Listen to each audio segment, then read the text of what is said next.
I am seeing that there was an ancient advanced global civilization called the Moorish Empire instead of the historical narrative we have been taught about who built the world's infrastructure, perhaps with different empires within empire, like Washita, Phoenician, Tartarian, Ottoman, etc., but one unified worldwide civilization with its roots in ancient Mu, or Lemuria, and Atlantis.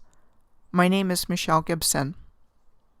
Based on my research, I take very seriously the belief among many researchers that there was a relatively recent worldwide mudflood liquefaction event that wiped out an advanced civilization, and then there was a subsequent historical reset of the timeline by those responsible for the cataclysm. I do not believe the mudflood resulted from natural causes. The Washita Moors, M-U''-U-R-S, are an ancient people of North America living in the present day, and the recently deceased Washita Empress Verdiasi was presented a charter by the United Nations in 1993, recognizing the Washita as the oldest indigenous civilization on Earth. Why hasn't the general public ever heard of them? Master Moorish masons of the ancient ones were the master builders of civilization, and their handiwork is all over the planet, from ancient to what would be considered relatively modern. The Moors were and are the custodians of the ancient Egyptian mysteries. All of their Moorish science symbolism was taken over by other groups claiming to be them, falsely claiming their works or piggybacking on their legacy, or given a darker meaning by association with certain things that were not the original meaning. Islam in its original form is about applied sacred geometry and universal laws. Islam is a word that means peace, and when Moors greet each other, they typically say Islam or peace in greeting. It was nothing like the weaponized form of radical Islam that is playing a divisive and destructive role in the world today and is not in accordance with humanity's best interests. Radical Islam and Sharia law is what was put in place by European Freemasonry and other secret groups to take down Western civilization. Just as Christianity was weaponized against the ancient civilization, including the creation of institutions like the Spanish Inquisition in 1478, and Catholic orders, including but not limited to the creation of the Jesuits by Pope Paul III in 1540, that included a special vow of obedience to the Pope in matters of mission direction and assignment. Like the destruction of the ancient civilization, this is another human and social engineering process that has nothing to do with benefiting humanity.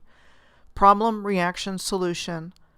In this case, the destabilization of Western civilization by radical Islam is going to be restored to order by the New World Order. Or so they planned. I personally believe very soon we will be seeing high-level criminals being held accountable for their crimes, and I will continue to believe so.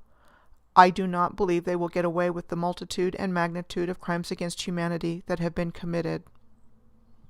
In yet another example of the appropriation of Moorish symbolism, this is the Great Seal of the Moors on the left, and on the right, the symbol on the back of the United States $1 bill.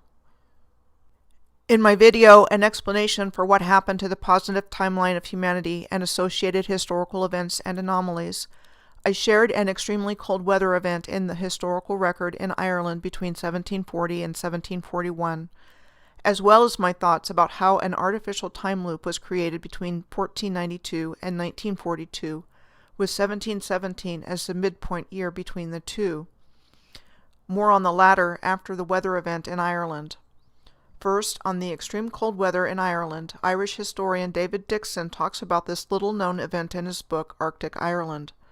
I explored the idea that this event was related to the hijack of the original timeline, and that this was the point where a new timeline was pinned. The Irish population endured 21 months of bizarre weather without known precedent that defied conventional explanation. The cause is not known. Shortly after I learned about the cold weather event in Ireland, I was connected by someone to the mudflood community. I learned about the fantastic research that is being done by people looking at their own communities and other places around the world at strong evidence that there was a cataclysmic event involving a massive flood of mud as recently as 200 to 300 years ago. It is being called a reset event, and photographic evidence exists that buildings, canals, rail lines, tunnels, among other things, were purposefully dug out after the event to the point where they could be used. Over the years, I have filled my head with information about megaliths. Long before I became aware of what I am sharing, I learned about such places as the Sphinx in Egypt having been dug out,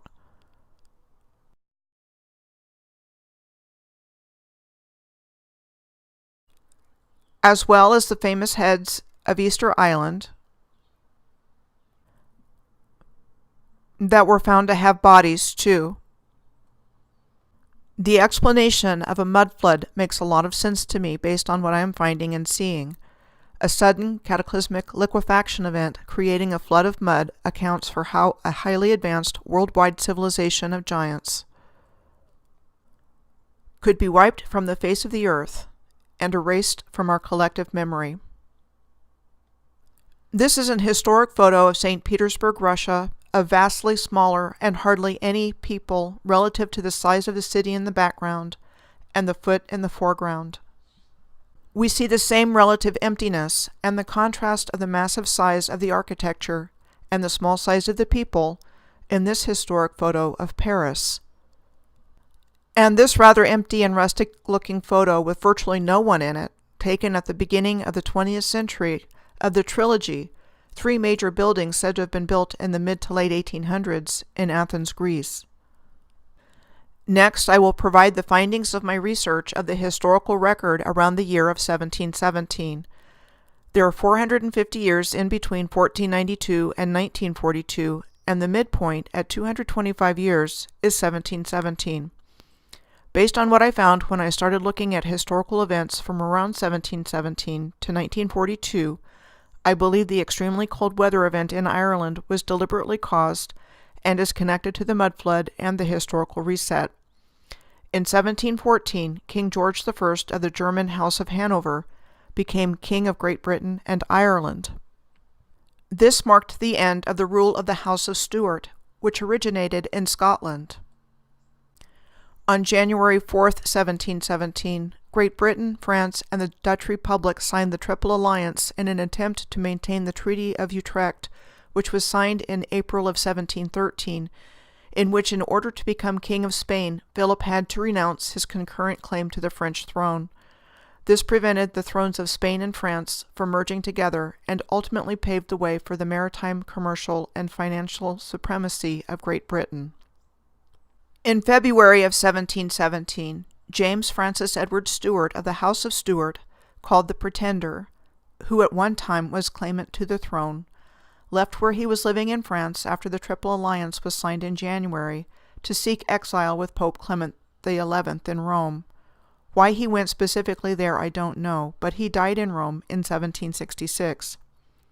This is believed to be a portrait of James Francis Edward Stuart that was painted when he lived in France on the left, and the typical portrait of him on the right. On June 24, 1717, the premier Grand Lodge of England, the first Freemason Grand Lodge, was founded in London. I find it highly significant that this event shows up at the exact midpoint year between 1492 and 1942. And then on 7/17/1717, an interesting date from a numerological perspective, the premiere of Georg Friedrich Handel's water music took place for King George I on a barge on the River Thames. Eyes are now on Handel. In 1727, Georg Friedrich Handel, the German, becomes George Frederick Handel, a British citizen. Then I was guided through a psychic friend to look at Ireland in 1742 in my research, so I searched for it on the internet and only 2 things came up. The first was that Dublin, Ireland was a location for the premiere of George Frederick Handel's Messiah on April 13, 1742. And the other thing that came up was the extraordinary cold weather event in Ireland between 1740 and 1741. So Handel's Messiah premieres in Dublin right after the extremely cold, lethal weather event?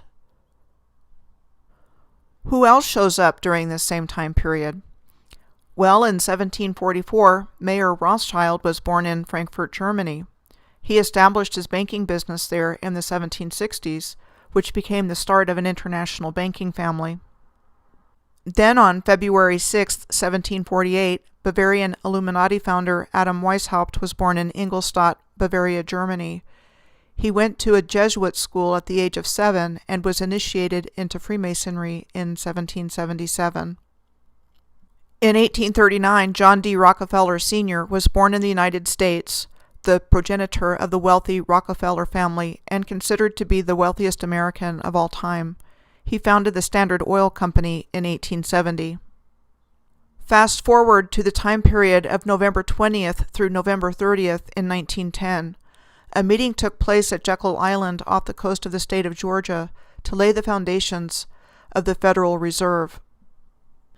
The sinking of the Titanic took place on April 15th, 1912. All the bankers opposed to the creation of the Federal Reserve were on board, including John Jacob Astor IV, one of the richest people in the world at the time. It is interesting to note that the annual due date for taxes in the United States is the same as the anniversary of the sinking of the Titanic.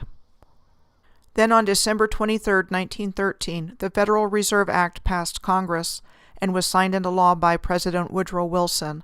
It created and established the Federal Reserve System and created the authority to issue Federal Reserve notes, commonly known as the United States dollar, as legal tender.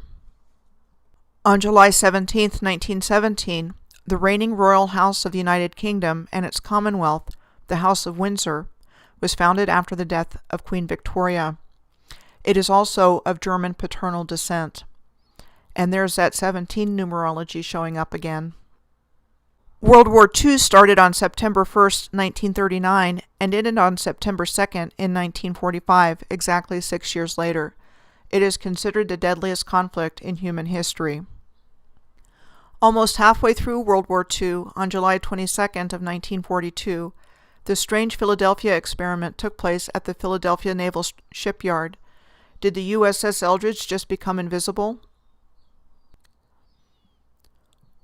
Or did it go somewhere else? And if it went somewhere else, where might it have gone?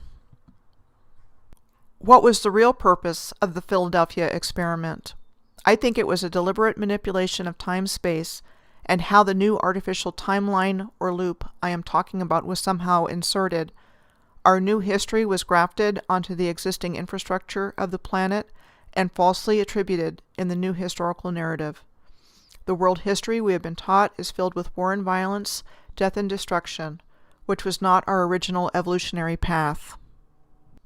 Now to tie the mud flood together with the historical reset timeline based on my research findings. If in fact the mud flood causal event took place in 1740 and 1741, it would have taken a while to dig infrastructure out and get it to the point where it could be used once again. Who was responsible for the excavation?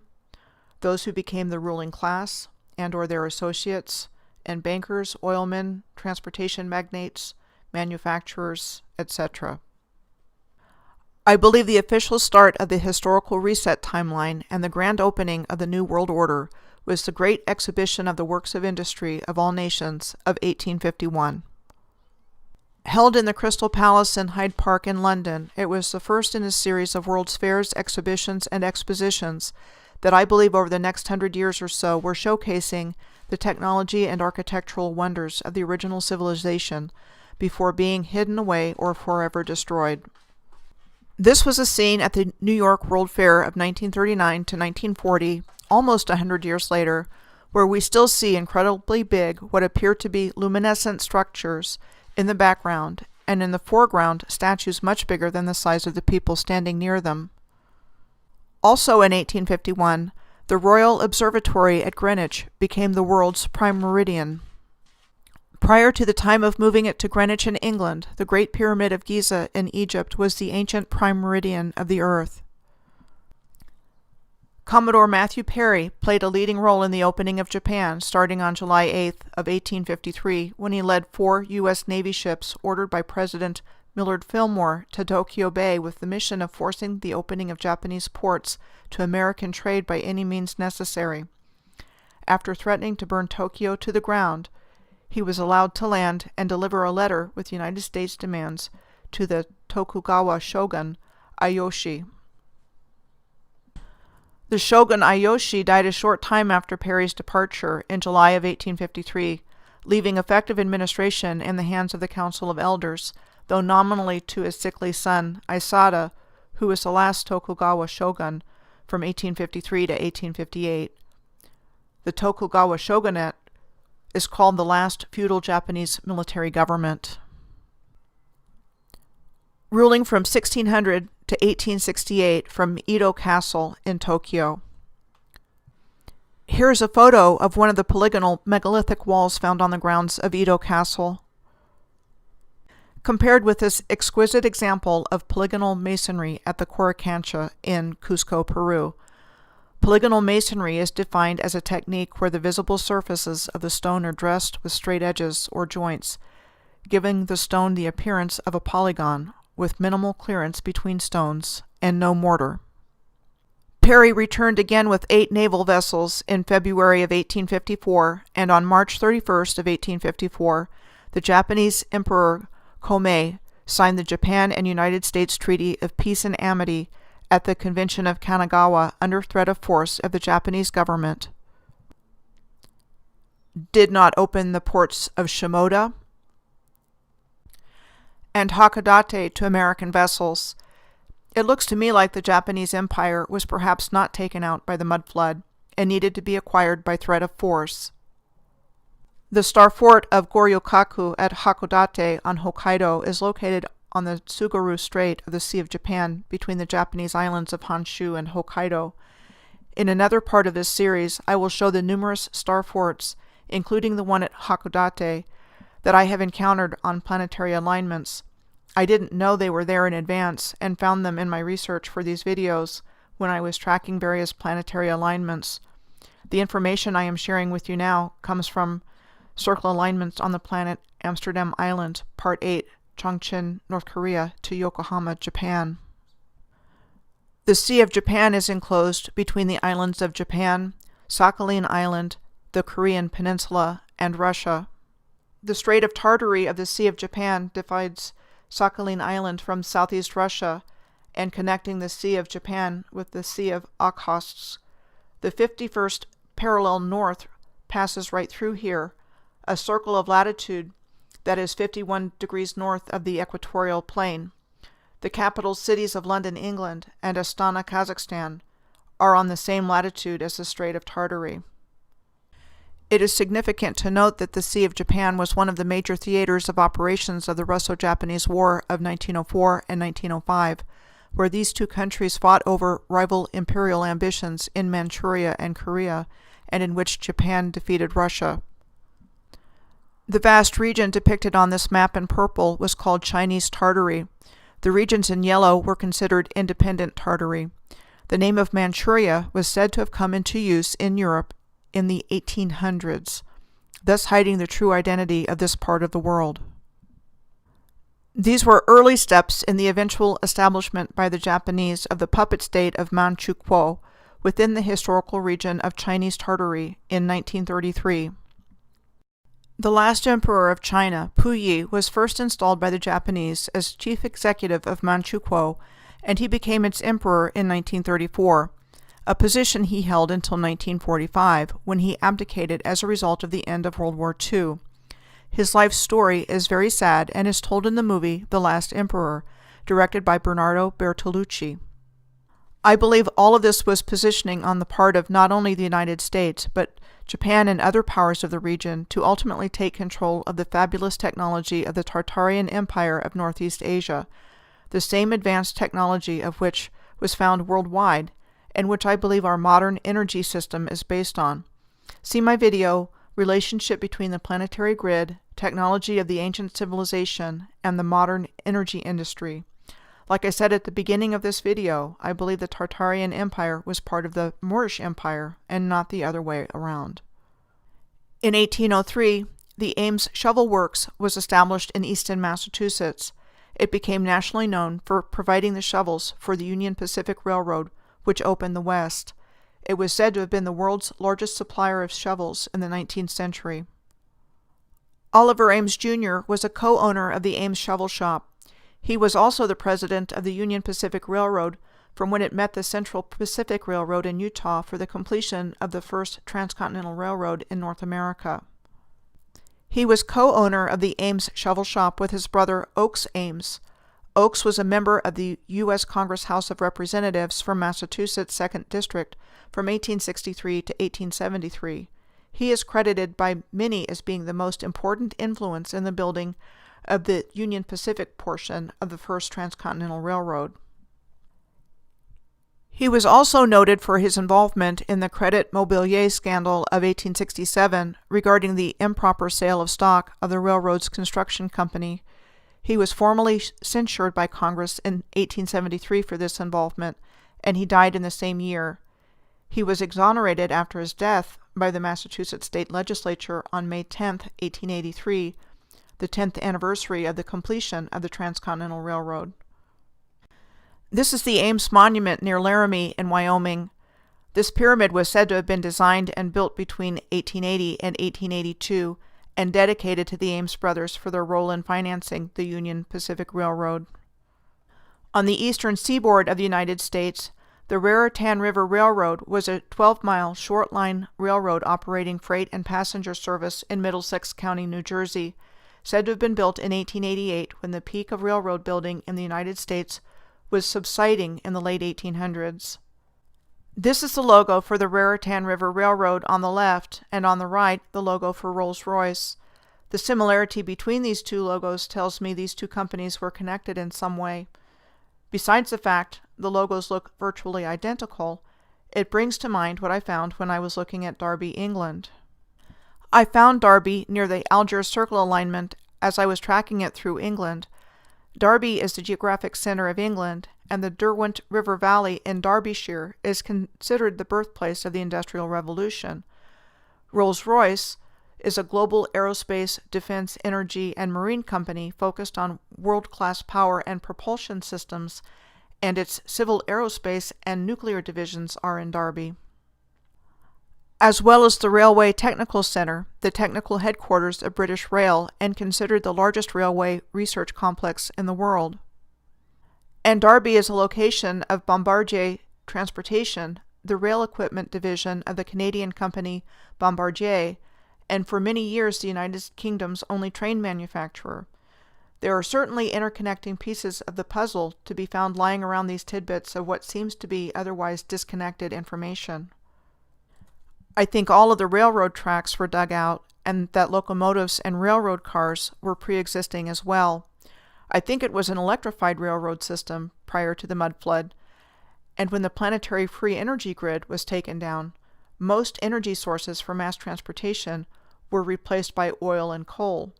I will be doing separate videos on trains, trams, and subways. Among other things, the new reliance on fossil fuels, etc., was a basis of the fabulous wealth of nouveau riche families. I am sharing what I have been able to piece together from what I found when I looked at the historical record during this time, in order to provide a framework for how I came to my conclusions. There is still much to be accounted for because of all of the fabrication and whitewash that has taken place, and who knows exactly what was done to accomplish all of this. In my next video, I'm going to be looking at worldwide canal systems.